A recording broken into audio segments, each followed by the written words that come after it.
me ensinar pra vocês a como baixar e instalar a Steam e baixar jogos da Steam. Então, você vem, né, beleza? Você vai clica instale o Steam. Depois você instale o Steam agora. Você vai baixar Steam Setup. Você vem, clica dois cliques. E não precisa ativa sim. Vai abrir próximo. Aceita os acordos e tem 13 anos de idade ou mais. Próximo. Coloca em português do Brasil, beleza?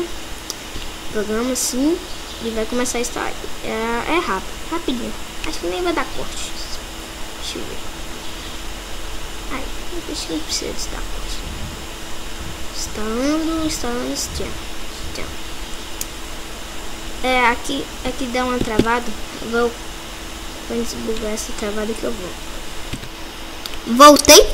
Ah, peraí, meu colega aqui tá falando comigo, deixa eu ver. Ah, deixa eu começar. Deixa eu falar aqui, peraí.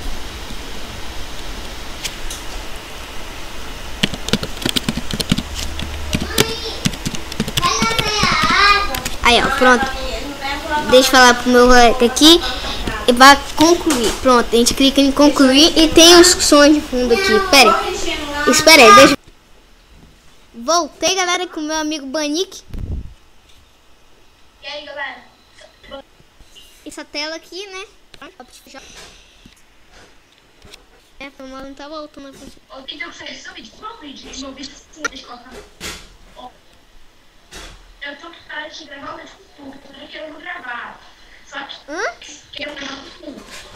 Eu tô gravando. Voltei, galera. Desculpa.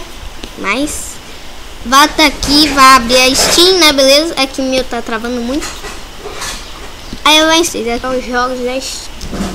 Vocês vêm aqui, vai e coloca os jogos que você quer. Deixa eu ver. E vocês têm que escolher o jogo. Que só tá free to play.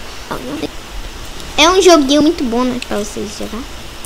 Eu tenho que gravar um vídeo agora também. E eu acho que é um vídeo.